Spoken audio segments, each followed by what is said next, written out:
Okay, today we're going to make a really fun card that features some products in the new catalog and some products that are in the current catalog.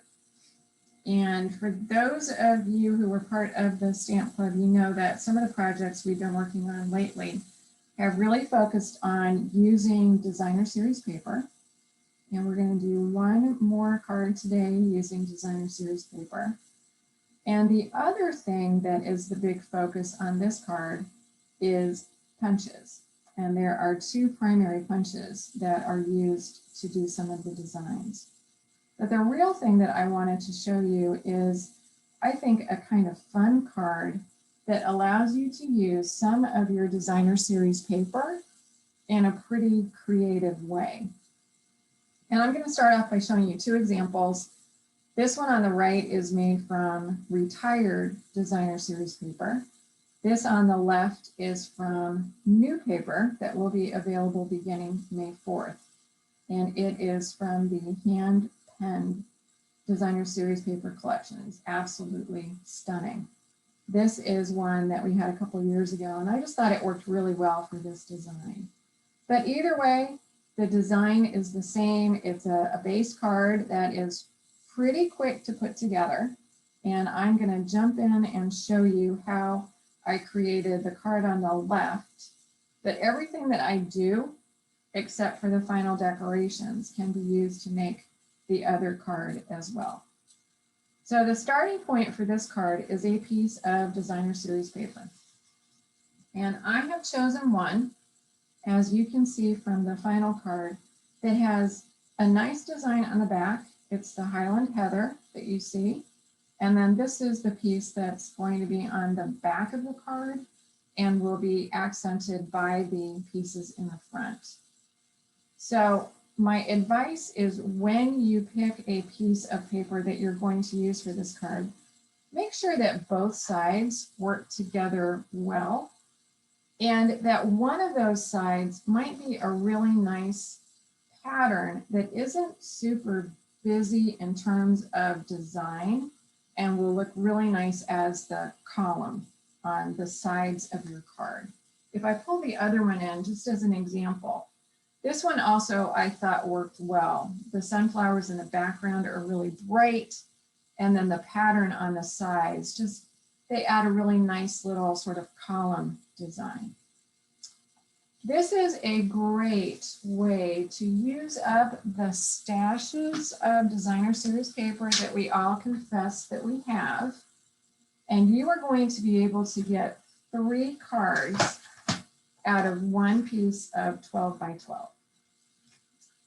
So what I'm going to do is I'm going to put my paper into the paper trimmer, and I'm going to cut this so that it will be 4 inches wide by 12 inches long. And one thing I'm going to pay particular attention to is when I cut on the 4-inch side, I want my pattern to be going vertically on 4 inches. So this is how I cut this piece of paper, which means that when I turn that pattern around and it becomes the back of my card, this is the 4-inch width. So I'm making sure that my pattern is vertical. And the way I do that is I purposely lay the paper down on my trimmer. So I've got the pattern that is going to need to be in a particular direction facing me. And that way I know that when I'm cutting it at 4 inches, it's going to be the right direction. So I'm just going to go ahead and take that piece of paper. And then I am going to grab my scoring board. You don't need a scoring board that accommodates a full 12-inch piece of paper. You can do this on a smaller scoring board. You just need to have the ability to go down 4 inches to make your score line. I like this scoring board because it is just very easy for me to put in a piece of paper and have everything lay nice and flat. And I'm putting a little cheat sheet of where I'm going to make the score lines. And when I was figuring out where I wanted my scores to go, what I wanted to end up with is a card that will fold down and fit into an envelope.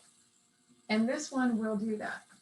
This will end up being 5.5 inches when it's laying flat, and it will go into an A2 envelope without any problem. So I made sure that I knew where I wanted to make the score lines that would allow that to be 5.5 inches when I laid it flat. What that means in terms of scoring your paper is that you're going to make 4 score lines on one side, then we're going to flip it 180 degrees, and you're going to do the same 4 score lines on the other side. And here are the measurements: 3/4 of an inch, 1 3/4 inch, 2 3/4 of an inch, and 3 3/4 inch. So when I'm doing something like this, and I know I'll be doing a lot of cards, a Post-it note, so I don't have to think, and I know where those score lines are going to be, just helps me a little bit. So I'm going to go in, I'm going to score that at 3/4. I'm going to score it at 1 3/4, 2 3/4, 3 3/4.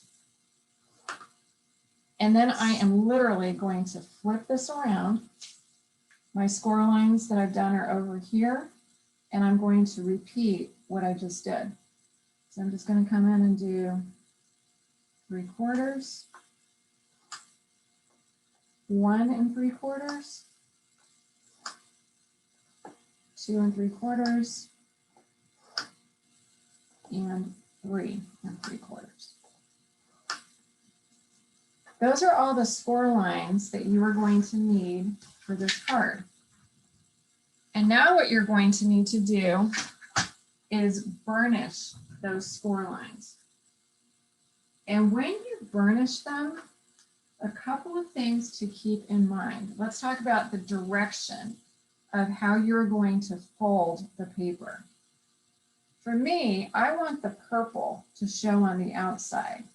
That means that when I fold this paper, I'm going to be folding so that the purple is going to show on my columns. So I'm going to make sure that I'm folding backwards so that I will have that purple showing.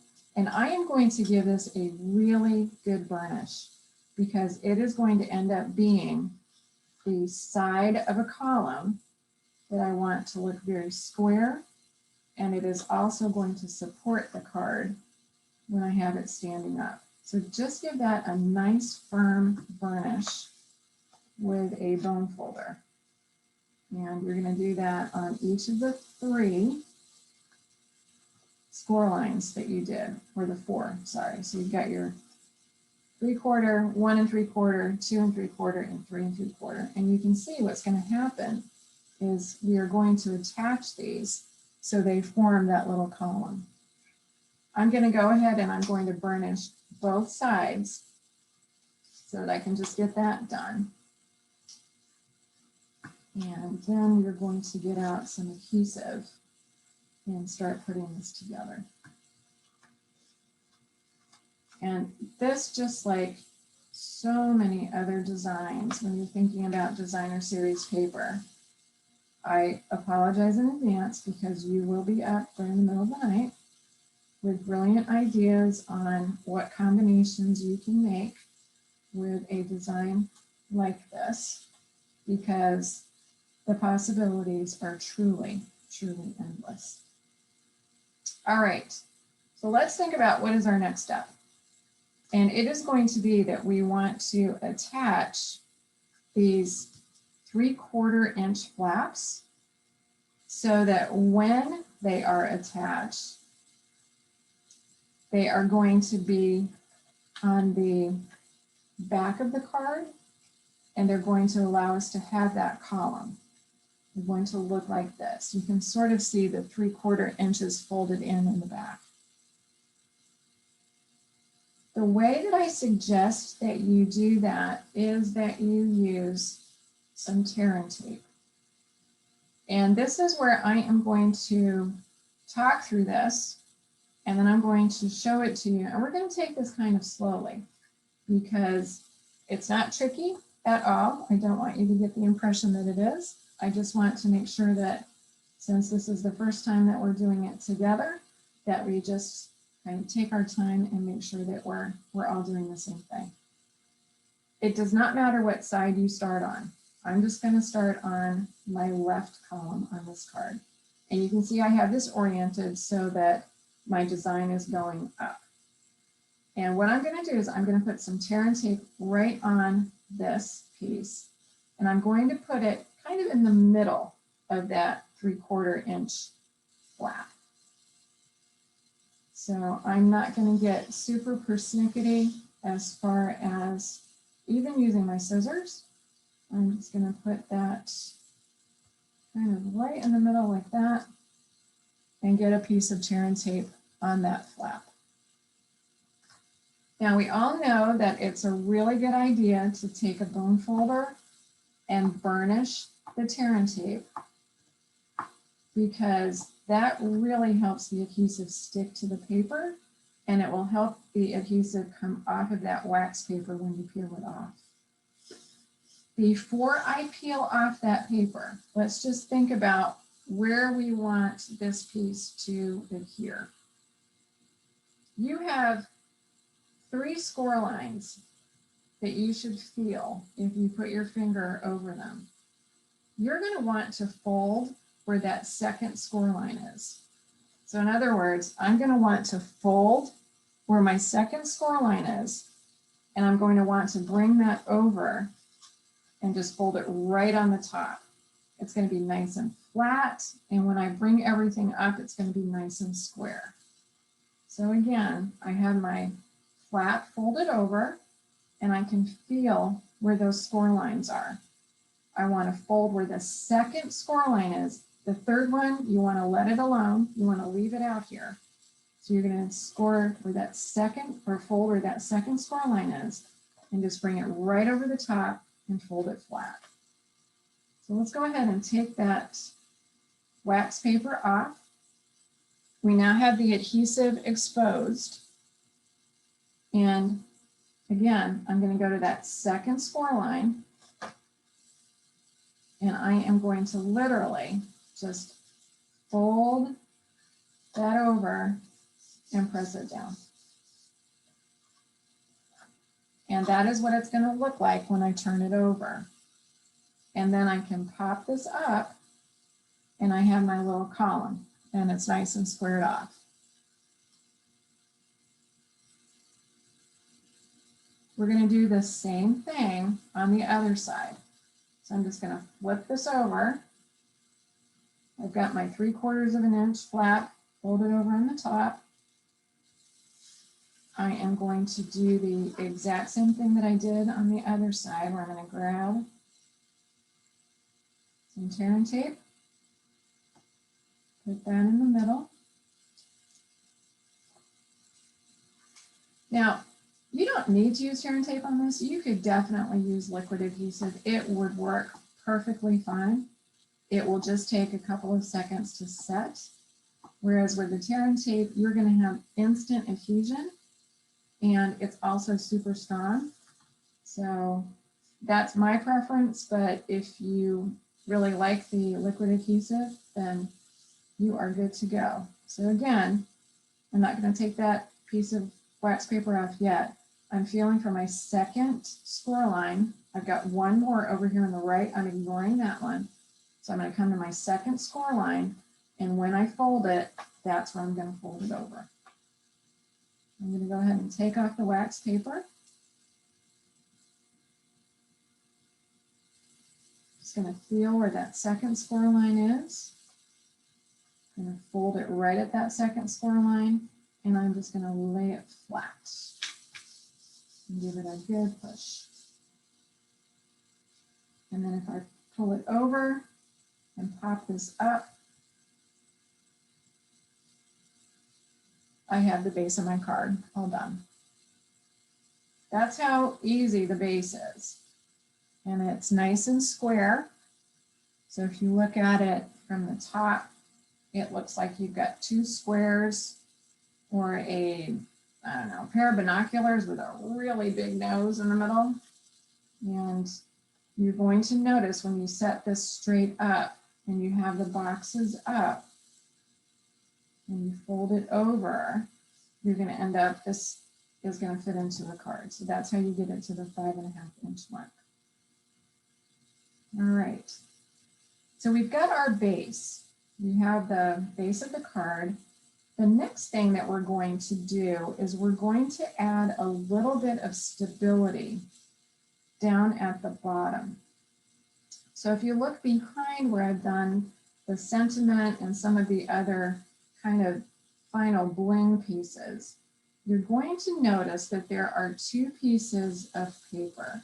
One is, in my case, Highland Heather, and then the other is a piece of Daffodil Delight. And I picked those just because they complement the colors that are in the designer series paper.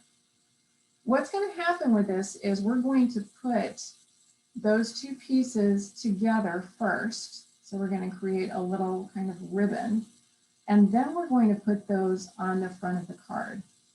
That's going to help for two reasons. It's going to give the card some stability. So when those columns move, they're going to move together. And it's also going to give a little bit of a background for additional design if you want to do that. So the way to do this is to grab some paper, and I am going to continue to use the Highland Heather, and I'm also going to use some of the Daffodil Delight. I just like how those two colors really make this pop. And I am not going to worry about how long I cut these pieces because I'm going to trim them. I'm going to make sure that they are right up against the corners of those columns. What I'm really more interested in is the width. And there are two widths. The Highland Heather is 3/4 of an inch, and the Daffodil Delight is 1/2 an inch. And again, don't get concerned about how long the paper is. I'm just going to use this is a part of an 8.5 piece, and I am just going to grab my paper cutter, and I'm going to cut two pieces. One of those will be 3/4 of an inch, and that's going to be the Highland Heather. So I'm starting off with Highland Heather. When I do widths that are kind of narrow, I don't measure them on this side. The reason is it gets a little hard to put the paper where you want to when it's under the place where you put your hand. I find it easier to put the smaller measurements over to the right. So this is why I have it at 3/4 of an inch on the right. And I'm just going to come in and I'm going to cut that piece at 3/4 of an inch. So here's my 3/4 of an inch piece. And you can see when I bring the finished card in that that is the width that I used on there. And again, as you make these, you may find that you want to make this narrower or wider. You may find that you want to use designer series paper on it. Whatever makes you happy is really what we're going for. The second piece that I want to cut is that Daffodil Delight. And this is at a 1/2 inch in diameter or in width. So I am going to put this at my 1/2 inch mark. And again, I'm putting that on the right. And I'm just going to go ahead and cut that. So now I have my two pieces that are going to make up the band for the card. And you have a ton of choices at this point. You can leave these pieces without any decoration. You can leave it without any texture. It's really up to you as far as what you want to do. On the card that I'm making right now, I'm going to leave these as they are. On the one that I did as an example, you're going to see that I put a little bit of texture on the Daffodil Delight. I ran that through the Tasteful Textile, I think that's the right name, embossing folder, just to give it a little bit of something. And that's definitely an option. But this time I think I'm just gonna leave it as is. And it will still pop with the color. Nothing mystical or magical with this. What I'm going to do is adhere in this case, the Daffodil Delight to the Highland Heather, and I'm going to put those as centered as I can. And I do suggest that when you do this, that you put your adhesive on the piece that is going to be going on the top. And that way you're going to be a little bit more assured that you won't have glue going someplace that you really don't want it to. And I'm just going to pull this off to the side so I can get hold of it a little bit easier and bring it down and just glue these two together. So this is nothing mystical, magical, anything. But just a nice little pop of color that really does bring out the background and then some of what we're going to do in the foreground. All right, so the next thing we want to do is we want to attach whatever you've done for this band onto the front of this card. And we want to make sure that when it's attached, that everything's going to move together and that it's nice and straight. So I've got a couple of thoughts and suggestions, and there's no right way. There are some ways that work better than others, but the key to this is you want to have your card base, I'm going to bring that back in a second. You want to have that line as flat as you possibly can when you're putting your band on. And what I have found is a couple of ways to do that. One is to use my good old Stamparatus and to use it, and we've done this before, as a kind of a third set of hands. So let me show you what I did, and I'll also give you some other suggestions on what you might want to do. And they're very, very simple. So what I'm going to do here is I'm just lining up my little card base so that when I've got my grid paper, it's squared off. And I'm going to attach this with my magnets to the Stamparatus. I'm going to show you some other ways to do this too, so bear with me for a second. And what I'm going to do is I'm going to pop up my columns. Both of the columns are sitting up straight. And the most important thing that I can tell you when you're making this is you're going to want to push both columns in the same direction. I pushed mine so they're both going to the left. And that's because I want to make sure that I know where I need to attach the band. I need to put glue on the front of these two columns. And if I know that I pushed both of them to the left, that means that I'm going to put glue on the left side of this piece that has been pushed down. I don't want to get glue anywhere other than on the front of these columns. So I'm just paying attention to where are the front of the columns when I push it straight down. If you don't have a Stamparatus, that's fine. Here's another thought. Grab a ruler, grab something that is really just going to hold that flat. I've got a block, I've got a bone folder, put that down. If you have a stamp pad, grab a stamp pad, put that down. There are so many different things that you can use, and it's just making sure that you get these flat so that when we add that band, which we're going to do, that band is nice and flat on the surface. You could put an acrylic block, a big acrylic block, just put that right over the top and it's going to hold your card base down as well.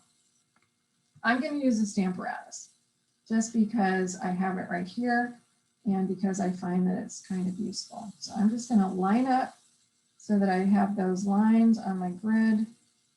I'm going to push that column to the left, and I am simply going to put my magnet straight on there. And I'm going to come over to the other one, and I'm going to grab the other magnet and I'm going to stick it down. So I know these two sides are the front, and that's where I want to put the glue. And what I want to do is just glue this little guy on the front. And I can also cheat by using the grid paper on either side to get it straight. So here's the easiest way to do this. Put some glue on the paper where you're going to be putting your band. And if you're using a visual, I'm going to be using one of the grid lines. So I kind of know where I want that band to be. I'm just going to put some glue right on the top of that little column. And then I am going to bring back that band. And again, I'm not really worried about where the band is as far as if it is right at the edge of the paper or not, because I'm going to do some trimming. And I am just going to make sure that that glue is going to hold my band down. And I'm just going to hold that for just a couple of seconds to make sure it sets really well. And where my fingers are is where I put the glue. And again, I know that that is the front of the column, and that's where I want that band to be. And it doesn't take long for the glue to set. I have a little bit underneath the bottom, and I'm just not going to worry about that. And then when I take off, in this case, the magnets, or maybe an ink pad or whatever it may be, that band is going to move when I move the columns, and it is attached to the front. And I can also fold it all the way over to the other side, and it's going to lay flat just because everything is nice and square. So when they are set and you want to trim them off, you are simply going to turn this over so you can see where the edge is on the back. Grab a pair of scissors, and just like you do with anything else, you're just going to trim so that the edge and the band are aligned. And what's nice is you can put your finger and thumb in the column, and you can kind of hold that piece while you trim it off. And you're just going to cut it right off. And that is going to be nice and square in the front. And snip that little bit off. So it's nice and snug on the side. And I'm going to do the exact same thing on this side. So just come in, and I'm just going to snip that off.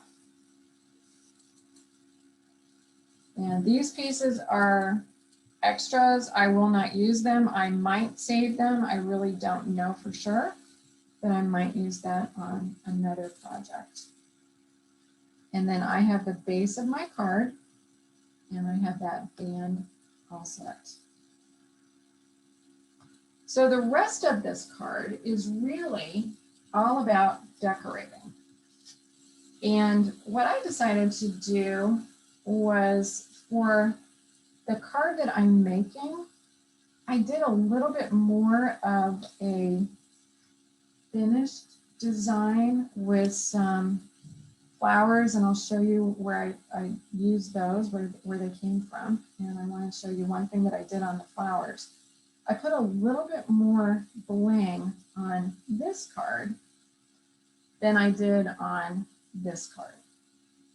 The reason is, I thought the pattern in this designer series paper kind of stood on its own and didn't need a whole heck of a lot.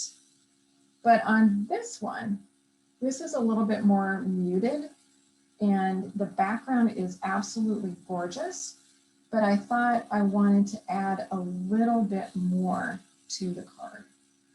So what I did is I used one of the new stamp sets in the catalog that will be coming out. This is called Flowers of Friendship, and there are 4 stamps that I used to just put some black ink on some white paper. And then I came back in and I used my aqua painter, and I used 4 different colors that complement the designer series paper, and I randomly added some color to those 4 different images.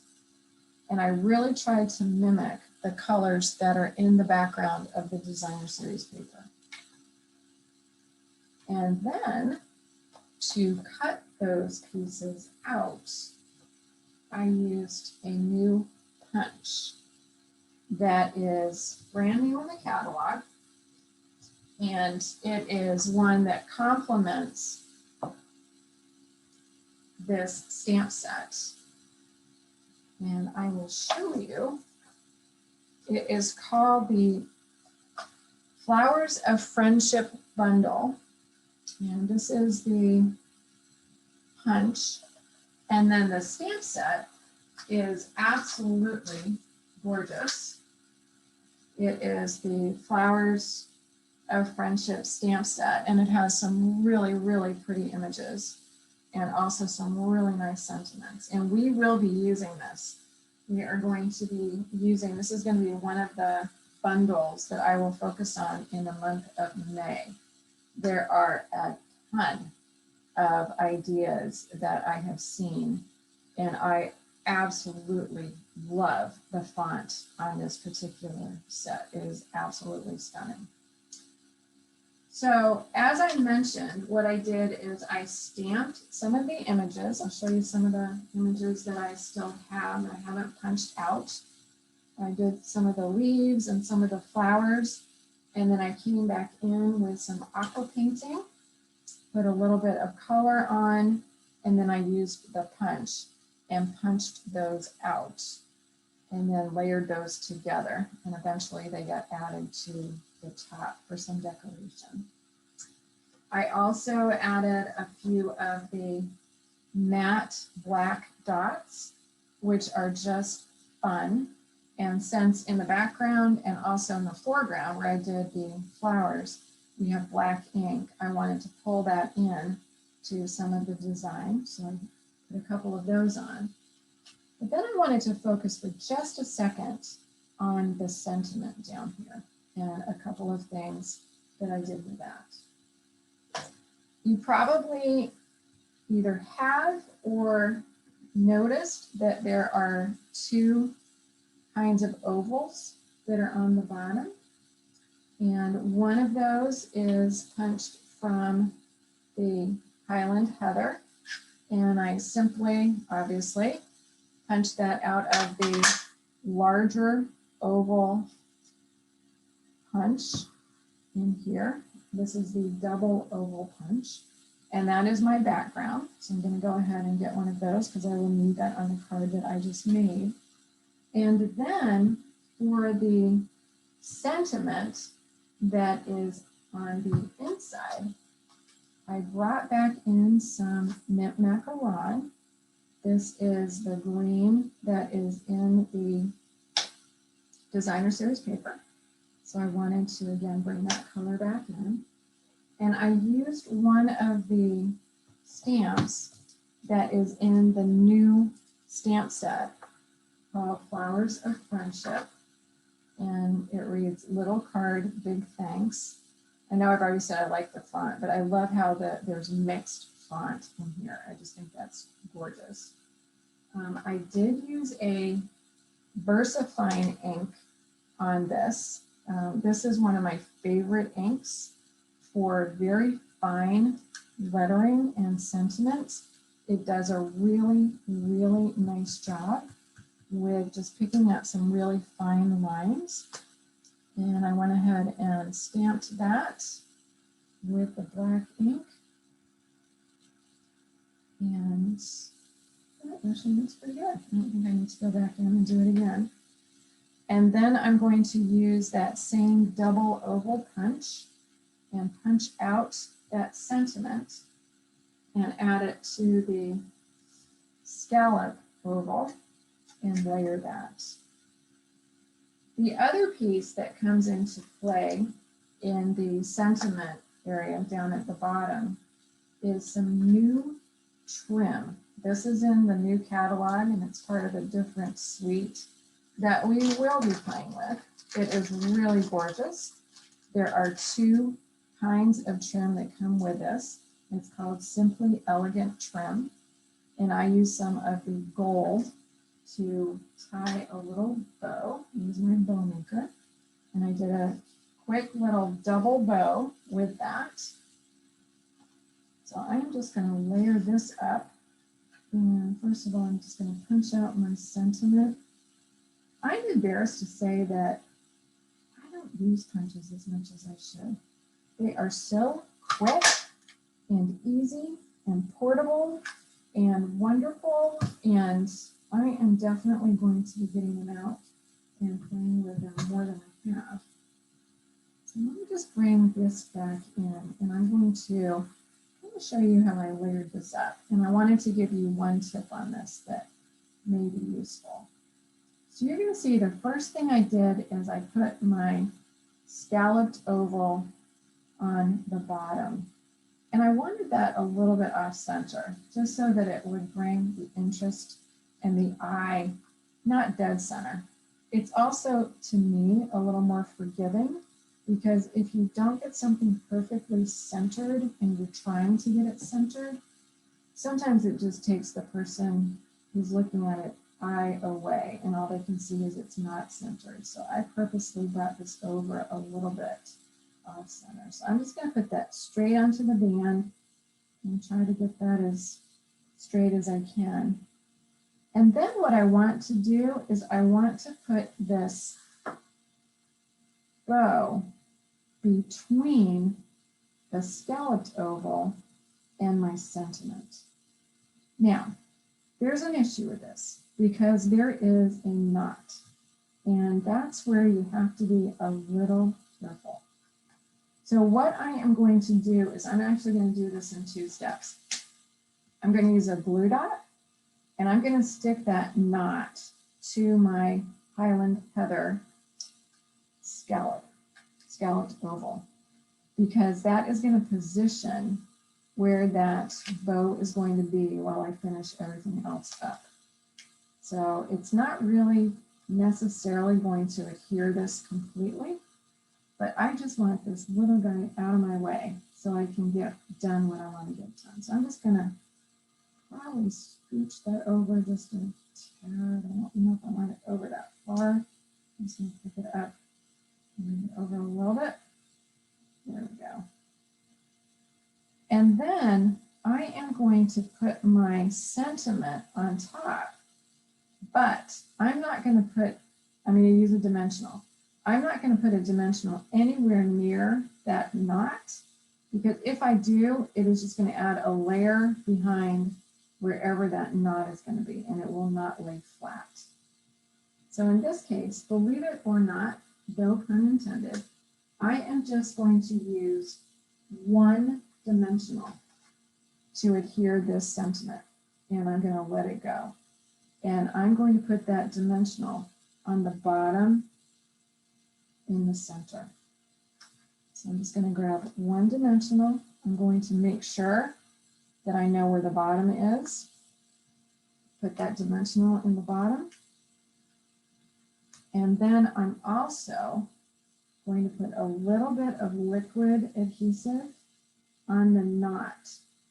And that way, the sentiment that I am putting on will eventually stick because of the adhesive that I have there.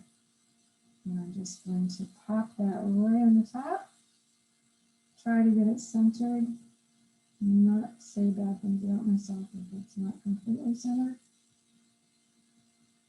And then I will trim up the bottom of my bow.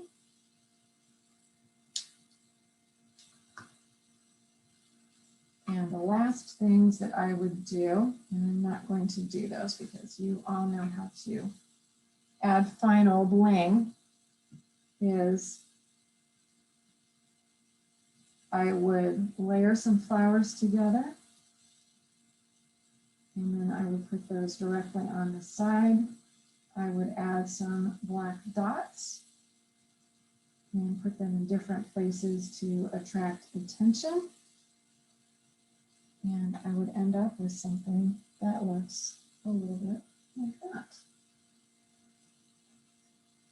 And the beauty of a card like this is that, just like many different designs, you can have this for just about any occasion. And again, this will fold down and fit into an A2 envelope without an issue. And you can fold it either way because you have your band attached so that it will fold appropriately. Do be careful when you add things to the front that you don't go outside that 5.5 inch line. So I wouldn't want to put anything that would be hanging over this side of the card, or if I folded it this way, would be hanging over this side. Just make sure that you're still able to get that into an A2 envelope. And then if you want to add some words and more of a personal greeting for whoever will get the card, my suggestion would be to take a piece of white cardstock and cut it to a rectangle that would fit right here.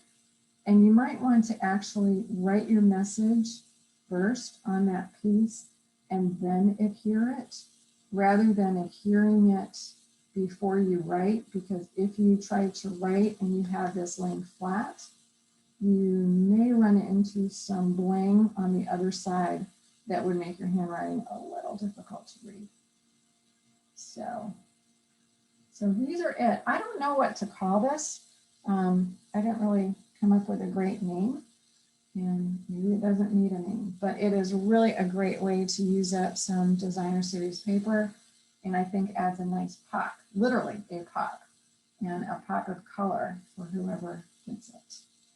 So I hope you make a lot of these. I would love, love, love to see them, and I think the possibilities on these are pretty endless. So enjoy. Happy stamping.